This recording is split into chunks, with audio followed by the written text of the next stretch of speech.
Here's the big challenge of life. You can have more than you've got because you can become more than you are. That's the challenge. And of course the other side of the coin reads, unless you change how you are, you'll always have what you got. I have found in my experience that income does not far exceed personal development. Now sometimes income takes a lucky jump, but sure enough, unless you grow out where it is, it'll usually come back where you are. Life has strange ways. If somebody hands you $1 million, best you become a millionaire quickly, so you get to keep the money. Otherwise, sure enough, it'll disappear. Somebody once said, if you took all the money in the world, divided it up equally among everybody, it would soon all be back in the same pockets. Incredible. Success is something you attract, not something you pursue. Success is looking for a good place to stay. So instead of going after it, you work on yourself. Personal development. See, the major question to ask on the job is not what are you getting. The major question to ask on the job is what are you becoming? See, the big question is not what am I getting paid here. The big question is what am I becoming here? Because true happiness is not contained in what you get.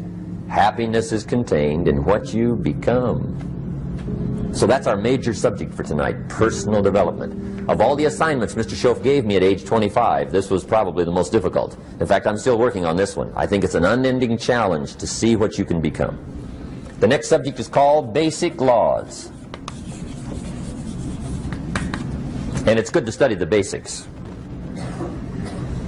And I call these basics primarily because they come from the Bible. Now, I'm not a theologian or a minister, and that'll be apparent. But Mr. Shoaff taught me that the Bible was a good textbook for ideas and stories and success equations, how to live the better life. I found out that was true. He also taught me that the Bible is as practical as it is spiritual, and I found out that's true. If you look at your bank account and your income and you're not happy, there are several places in the Bible to check to see what the heck's wrong so you can make the changes. And we're going to cover some of those tonight, called basics. Okay. The next subject is my favorite, setting goals. Mr. Shoaff taught me how to set goals. What a favor that was. One morning at breakfast, shortly after I met him, he said, Jim, let me see your current list of goals, and let's go over them and talk about them. He said, maybe that's the best way I can help you get a better direction started. And I said, I don't have a list. He said, well, is it out in the car or home somewhere? I said, no, sir. I don't have a list anywhere. He said, well, young man, that's where we got to start. He said, I can tell you right now, if you don't have a list of your goals with you, he said, I can guess your bank balance within a few $100s. Which he did. And that got my attention. I said, you mean my bank balance would change if I had a list of goals? He said, drastically. That day I became a willing student how to set goals. And sure enough, learning how to set goals changed my life. And I often wondered why no one had ever taught me how to set goals up until age 25. I went to high school, but if they offered it, I missed it. I went to college for a year, never heard it. I worked for Sears. Really. And to my knowledge, Sears never taught it. Right? How to set goals. So here I am, age 25, married, my family's starting, I've been to college, I'm working, and I still don't know how to set goals. But fortunately, when I was 25, I met the man who taught me how, and it revolutionized my whole life. Economically, socially, personally, it's incredible. So I want to share with you tonight what Mr. Shoaff shared with me, how to set goals. It can be a life changer. Okay. The next subject is the negative part of the seminar. Life is part negative, so we got to talk about the negative. And this subject is called diseases of attitude. Diseases of attitude. There's a lot of things that can wreck your chances to do well. We live in a rather dangerous world, so you got to be not only wise, you got to be careful. Now, attitude diseases are just as bad as physical diseases, right? High blood pressure, heart trouble. I mean, a lot of things will ace your chances to do well. So you've got to be careful. And attitude diseases are deadly. I mean, they'll destroy all the good things you start. Okay? So we'll go through those attitude diseases, how to spot them, how to look for them, what they are, and the cure. And I'm a pro on these because I've had them all, so I can give you excellent advice on these. Now, the last subject we're going to consider tonight is called the day that turns your life around. The day that turns your life around. And under this subject, we're going to talk about the emotions that can change your life. Human beings are emotional creatures, and emotions are powerful for life change. Now, of course, emotions are so powerful they can go either way on you. Emotions can either build or destroy. So you really have to employ emotions properly. We call civilization the intelligent management of human emotions. If you can intelligently apply your emotions in the right direction, no telling what can happen. Could turn your life around one day would be sufficient. So we'll talk about those. Okay. Now that's a lot to cover in one evening, but we'll keep at it here and see if we can't get it all done. I'd like to have you now jot down the theme of the seminar. Every seminar should have a theme, I guess. We've got one. It's on some of our literature if you happen to notice it, but if you didn't, for your notes, here it is. The theme of the seminar goes like this: the major key to your better future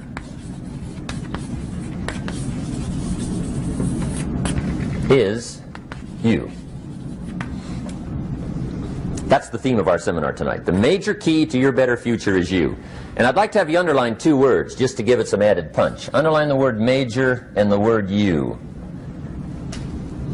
so that it reads, the major key to your better future is you. Now, my first suggestion is transfer this to a card or something where you can put it up, where you can see it every day. Preferably put it up where you can see it at the beginning of the day, before you go off to put the day together.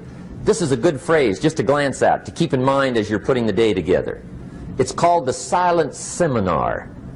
If you'll just let this talk to you during the day, I found it to be tremendously helpful. The major key to your better future is you. For a big share of my life now, I didn't have this one quite figured out, among a lot of things I didn't have quite figured out. Many things used to puzzle me back in those early days.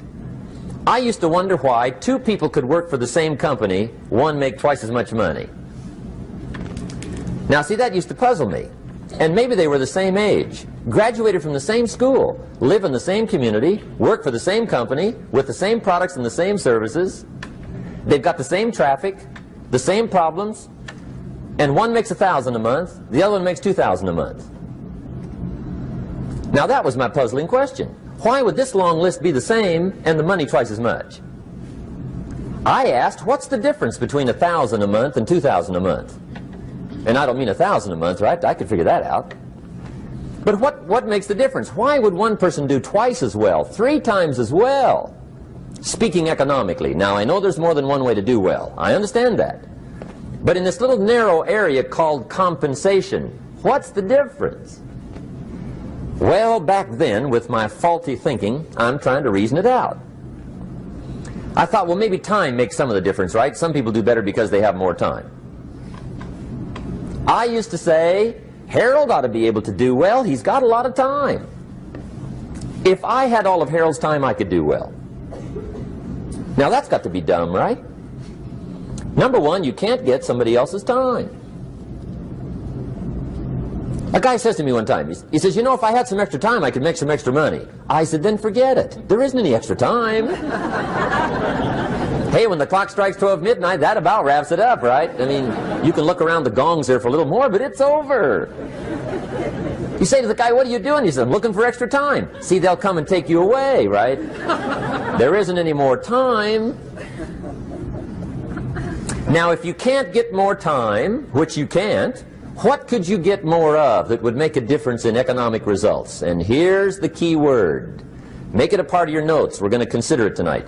The word is value. And I have a little phrase for your notes. Value makes the difference in results. Value makes the difference. You can't get more time, but you can create more value. Now here's the first lesson of economics. Everybody should learn it from the time they're old enough to understand what a dollar means, how to earn one, how to get one, how to keep one, what to do with it. First lesson of economics. We primarily get paid for value. That's lesson one. Bringing value to the marketplace, that's how you get paid. You don't get paid for the time. I know it takes time to bring value to the marketplace, but you get paid for the value, not the time. Now, since that's true, here's one of the key questions of the evening. Is it possible to become twice as valuable at the marketplace and make twice as much money in the same time? Could you become 3 times as valuable? Make 3 times as much money in the same time? Is that possible? The answer is yes, if. And it's always if, right? Life is known as the big if. Harry Truman once said, life is iffy. How true. And here's the big if, we're going to consider it tonight. It's possible to do much better at the marketplace if you go to work primarily on yourself. And that's the theme of our seminar tonight. Learning to work primarily on yourself. People have asked me for the last 24 years, how do you develop an above-average income? And the answer is, become an above-average person. Develop an above-average handshake. Some people want to be successful, they don't even work on their handshake. As easy as that would be to start on. They let it slide, they don't understand. Develop an above-average smile. Develop an above-average excitement. Develop an above-average interest in other people. Develop an above-average intensity to win. See, that'll change everything. Probably one of the most frustrating experiences in life is looking for an above-average job with above-average pay without becoming an above-average person. It's called frustration.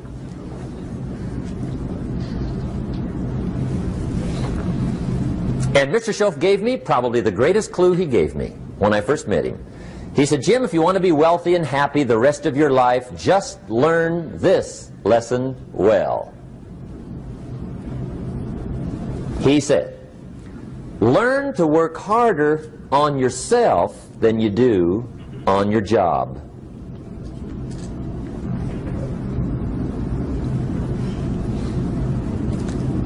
Then Mr. Shoaff gave me probably one of the most important clues among so many things he taught me, but this was in those early days. Mr. Shoaff was very kind, but he was also very abrupt. And he had these interesting questions to ask.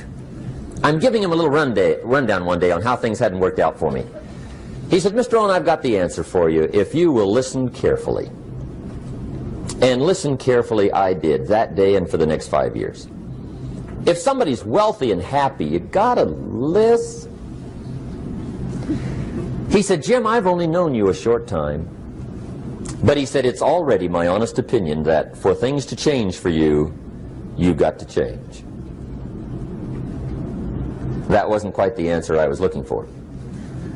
But that's the answer he gave me, and I pass it along to you on this warm summer evening in Anaheim, California, 1981. For things to change for you, you've got to change.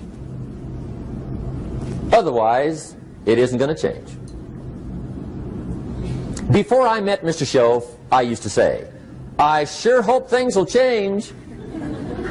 Right? That seemed to be my only hope. If it isn't going to change, I'm in serious trouble. And then I discovered it isn't going to change, so I'm in serious trouble.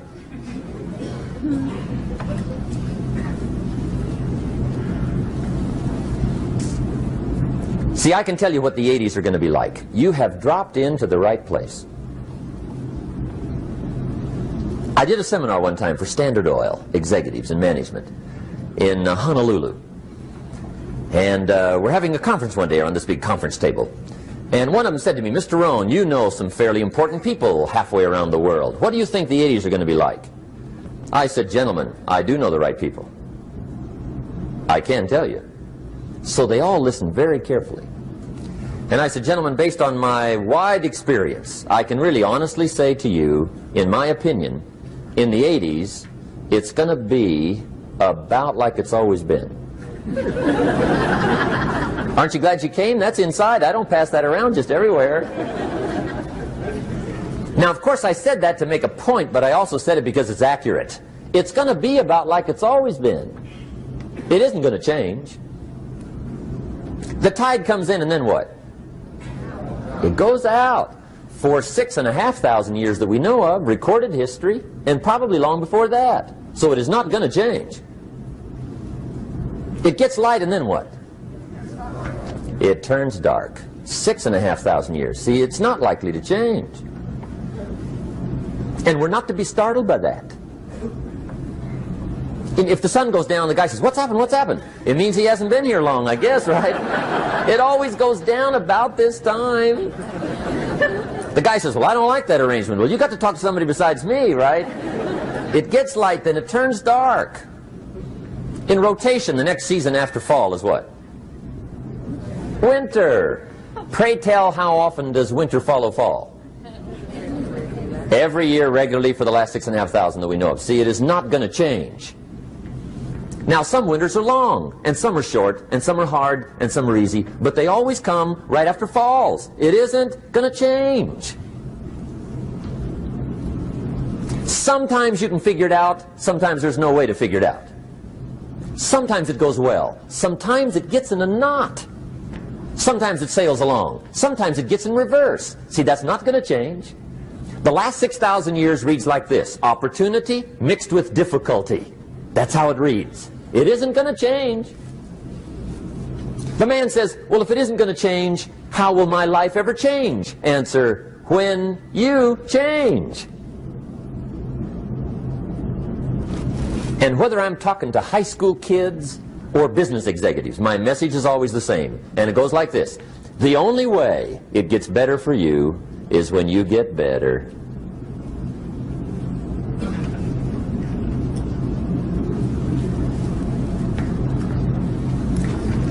Let me give you the 4 major lessons in life to learn. Here's 4 majors. It's good to study the majors. In our weekend seminar we teach. Some people don't do well because they major in minor things.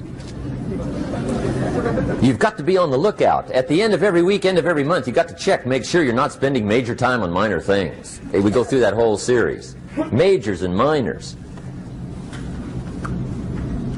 Now, let me give you 2 phrases before we get to the 4 majors. This will set it up and you'll see where I'm going. 2 key phrases for your notes. Here's the first one.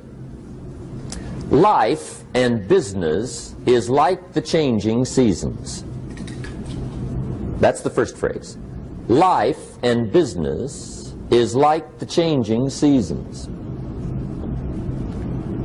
One of the best ways to describe life, it's like the seasons. Frank Sinatra sings, life is like the seasons. Now here's the second phrase. Very important. You cannot change the seasons, but you can change yourself. You can't change the seasons, but you can change yourself. And see, that's how life gets better for you, not by chance, but by change. Now, here's the 4 major lessons in life to learn. I've got my first book finished. Came out a couple of weeks ago. This is in it. The 4 major lessons in life to learn. Here they are. Number 1, learn how to handle the winters. That's lesson 1. They come right after falls with regularity. Some are long and some are short and some are hard and some are easy, but they keep coming. You must learn to handle the nights. They come right after days. You must learn to handle difficulty. It comes right after opportunity. You must learn to handle recessions. They always follow progressions. For the last 6,000. See, it isn't going to change. The lesson you must learn is how to handle it. And there's all kinds of winters, right? The winter when you can't figure it out. The winter when it all goes smash. The winter when it turns belly up. The winter when it won't work, when you've run out of money and you've got a broken heart. See, those are winter times. There's all kinds. Economic winters, social winters, personal winters. When your heart is smashed in 1,000 pieces and the nights are unusually long, your prayers seem to go no higher than your head. It's wintertime. Barbra Streisand sings, "It used to be so natural to talk about forever, but used to be's don't count anymore. They just lay on the floor till we sweep them away. You don't sing me love songs, and you don't say you need me, and you don't bring me flowers anymore." A song of winter. But see, the disappointments come. Those are normal. That's part of life. But the question is, how do you handle it? How do you handle the coming winters and the disappointments and the downtimes? Well, you can't get rid of January by tearing it off the calendar. But here's what you can do. You can get stronger, you can get wiser, and you can get better. The winters won't change, but you can. And that's how life changes for you. See, before I understood, when it was winter, I used to wish it was summer. I didn't understand. When it was hard, I used to wish it was easy. I didn't know. And then Mr. Shoaff gave me a part of his very unique philosophy when he said, "Don't wish it was easier, wish you were better." See, that triggered my whole life change. Don't wish for less problems. Wish for more skills. Don't wish for less challenge. Wish for more wisdom. That's the key. So that's lesson one. Learn how to handle the winters. Here's lesson two. Learn how to take advantage of the spring. That's the second one. Spring is called opportunity. And spring follows winter. What a great place for it. If you were going to put it somewhere, that'd be the place to put it, right after winter. And pray tell, how often does spring follow winter? Every year with regularity, 6,000. You can almost count on it. See, opportunity always comes. Days follow nights. Isn't that terrific? Opportunity follows difficulty. But here's what you must learn to do. Underline these two words in that key phrase. Take advantage. Underline those two. You must learn to take advantage of the spring. See, just because spring rolls around is no sign you're going to look good come fall. You got to do something with it. In fact, you have to get good at one of two things in life. Planting in the spring or begging in the fall. Or get somebody to do it for you. See, those are about the only alternatives. Now here's what else you must do. Take advantage of the springs quickly, because there's only a few. Just a handful of springs have been handed to each of us. They don't come forever. Life is fairly brief. So you got to read every book you can get your hands on what to do with your springs while they're here. And take advantage, they soon run out. The Beatles wrote, "Life is so short." And for John Lennon, it was extra short. But life is brief. Elton John sings, "She lived her life like a candle in the wind." It's brief. So whatever you're going to do with your life, you got to get at it. Don't just let the springs pass. Here's the third major lesson in life to learn. Learn how to protect your crops all summer. You got to take care of what you start.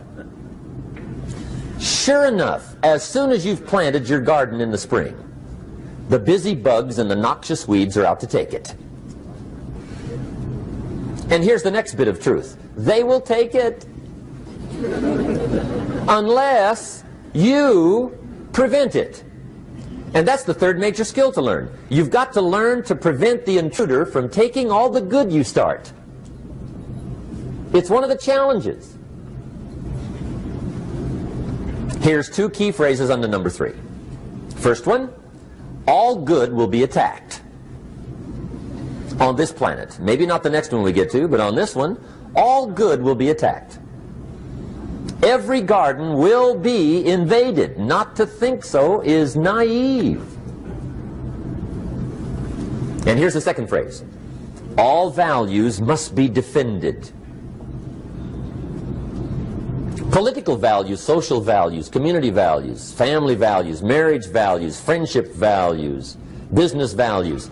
Every garden must be tended all summer. Third major lesson. Now here's number 4. Fourth major lesson in life to learn. Learn how to reap in the fall without complaint. Learn to reap come harvest time without complaint. Take full responsibility for what happens to you. It's one of the highest forms of human maturity, accepting full responsibility. It's the day you know you've passed from childhood to adulthood, the day you accept full responsibility. And another note, learn to reap in the fall without apology. Without apology if you do well, and without complaint if you don't. That's maturity. I used to have that long list of reasons why I wasn't doing well. To explain. You got to explain, right? Otherwise you're going to look bad. I used to have this funny list called Reasons for Not Looking Good.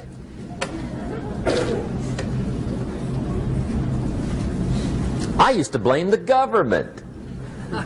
I mean, you can believe that or not. It was at the top of my list. I had a lecture second to none. The government. That was on my list. I used to blame taxes. Look what you got left after they take everything. And they expect you to do well. That was on my list there.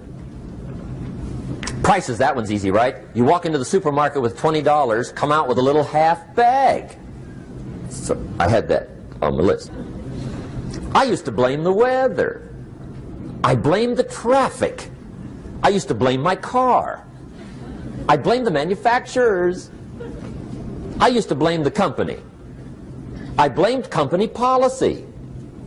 I used to blame the training program. I blame my negative relatives. They were always putting me down. I blame my cynical neighbors. They're just selfish, looking out for themselves. Won't loan you money? They were on my list.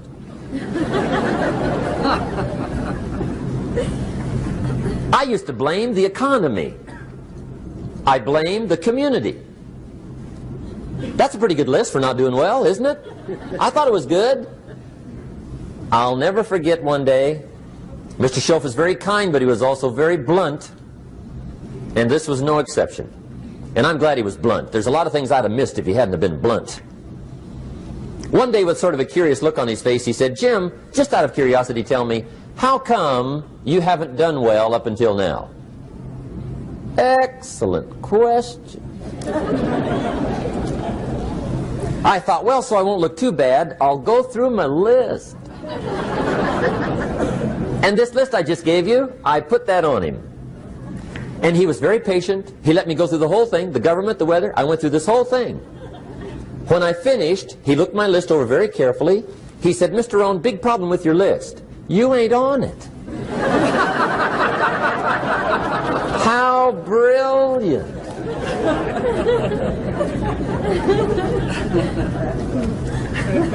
When I went to work for him a few months later, I learned very quickly to tear up my list, reasons for not doing well, and I threw it away. And I got me a fresh piece of paper. And I put one word on it. Me. There's a Black Heritage spiritual that says, "It's not my mother nor my father, nor my brother nor my sister, but it's me, O Lord, standing in the need of prayer."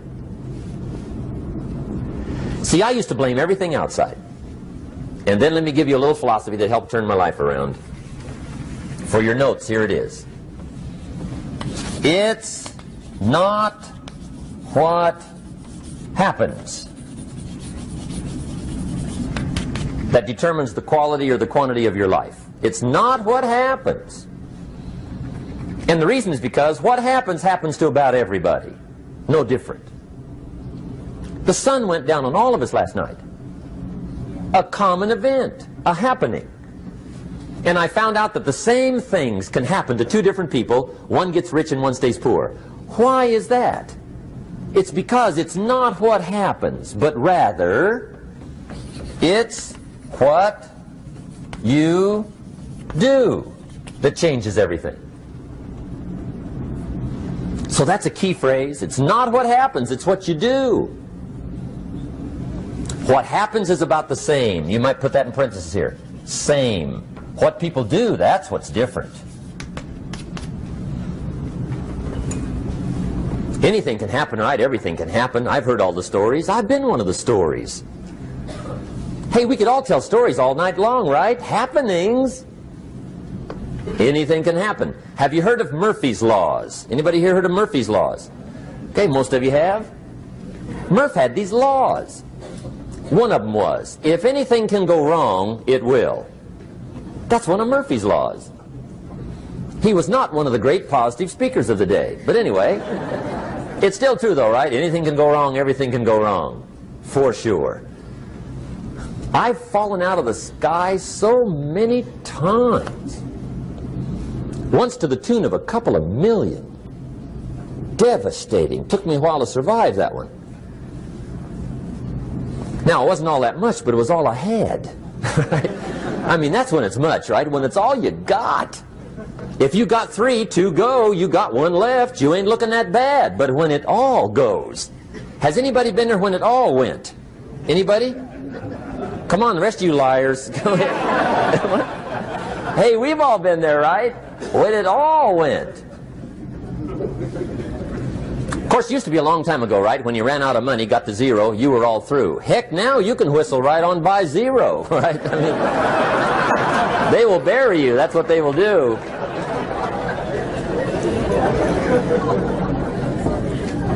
But see, those are the happenings, right? Everything can happen. Anything can happen. But it's not the happenings. It's what you do about it. Somebody says, yeah, but you don't understand the disappointments I've had. Come on. Everybody's had their share. Disappointments are not special gifts reserved for the poor. Everybody has them. The difference is what you do about them. It's not the weather. I used to blame the weather, and I discovered it rains on the rich. So see, that won't help. 2 men wake up one morning, there's a rainstorm on. One of them looks out his window, sees the rainstorm, and he says, wow, what a storm. With weather like this, they can't expect you to go out and make sales. He stays home. Same morning, the other guy looks out his window, sees the same storm, says, wow, what a storm. But he says, you know what, with weather like this, what a great day to go out and make sales. Most everybody will probably be home. Especially the salesman.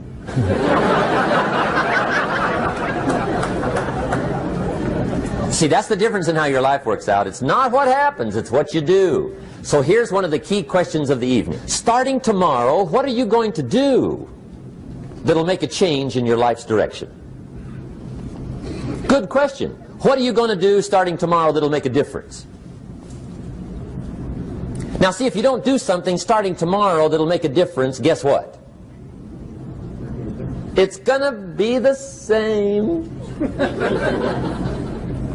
And see, that way you can guess what the next 5 years are going to be like. Look at the last 5. Because the next 5 are going to be like the last 5 unless you, major key, tomorrow, change it all. Or change a little, or change something, or don't change. It's choice time. You can do whatever you want. But it's nice to know any day you wish you can change your whole life.